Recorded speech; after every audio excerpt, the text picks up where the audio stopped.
السلام علیکم ویور، آج کا جو ہمارا ٹاپک ہے وہ ہے پاکستان کے چھٹے 5 سالہ منصوبے کا جائزہ۔ حکومت پاکستان کے منصوبہ بندی کمیشن نے پاکستان کے چھٹے 5 سالہ منصوبے کا درمیانی جائزہ شائع کیا ہے، جس کے تحت منصوبے کے پہلے 4 سالوں کا ترقیاتی جائزہ پیش کیا گیا، جسے دائر ذیل سطور میں بیان کیا گیا۔ پاکستان کے چھٹے 5 سالہ منصوبے میں خام ملکی پیداوار میں سالانہ ترقی کی شرح 6.5% مقرر کی گئی تھی اور آبادی میں سالانہ 2.8% کے اضافے کو فرض کرتے ہوئے فی کس آمدنی میں منصوبے کی کل مدت کے دوران 18% اضافہ مقرر کیا گیا تھا۔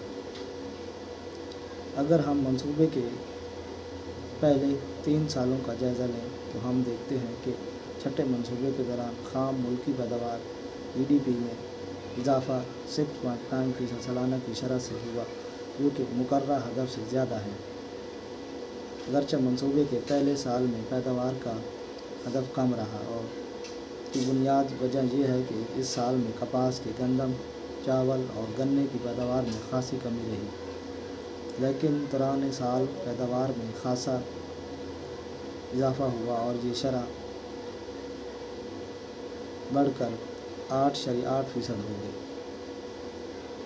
تیسرے سال بھی پیداوار میں اضافہ 6.9% کی شرح سے ہوا اور کپاس کی پیداوار بھی بڑھ کر 71 لاکھ گھنٹے ہو گئی۔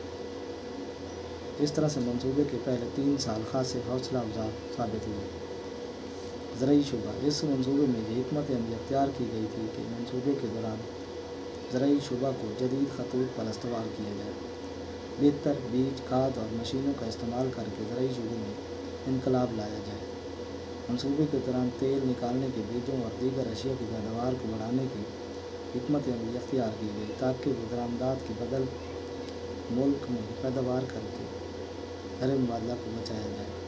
دوسرے، کپاس کی پیداوار میں اضافے کر کے برآمدات میں اضافہ کیا جائے۔ اس مقصد کے لیے منصوبے کے دوران زرعی پیداوار میں 4.9% سالانہ کی شرح سے اضافے کا یہ ہدف مقرر کیا گیا۔ منصوبے کے پہلے سال میں زرعی پیداوار میں اضافے کی بجائے 6% کمی ہو گئی اور سب سے زیادہ کم اہم فصلوں یعنی گندم، کپاس اور چاول وغیرہ کی پیداوار میں ہوئی۔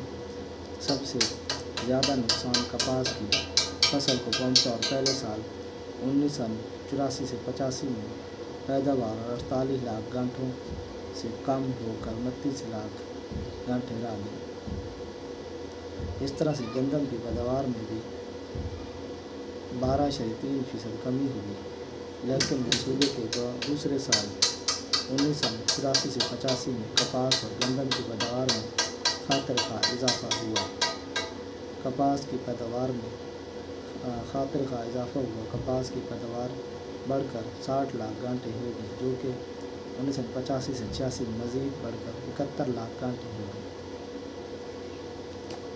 جب تک زرعی شعبے کا قبضہ تھا، منصوبے کے دوران اس شعبے میں 4.9% سالانہ کے ہدف کے مقابلے میں پہلے 3 سالوں میں 3.9% سالانہ کی شرح سے اضافہ ہوا۔ لہٰذا یہ شعبہ پہلے 3 سالوں میں مقرر کردہ ہدف کو پورا نہ کر سکا،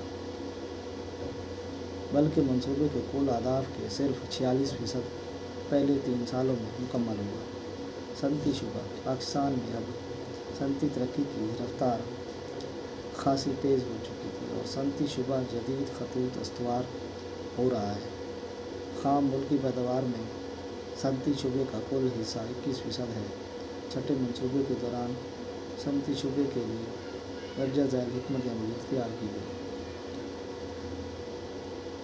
موجودہ کارخانے سے مکمل استعداد کے مطابق پیداوار حاصل کرنا، بیمار کارخانوں کی پیداوار میں اضافہ کرنا اور انہیں فائدہ مند بنانا، ملک کی مجموعی صنعتی پیداوار میں اضافہ کرنا، آج تک ملک میں درآمدات کے بدل کے لیے صنعتیں قائم کرنا اور برآمدی اشیاء کے کارخانے قائم کرنا وغیرہ۔ اس مقصد کے لیے بڑے پیمانے کی صنعتوں میں 10% سالانہ اضافے کا ہدف مقرر کرنا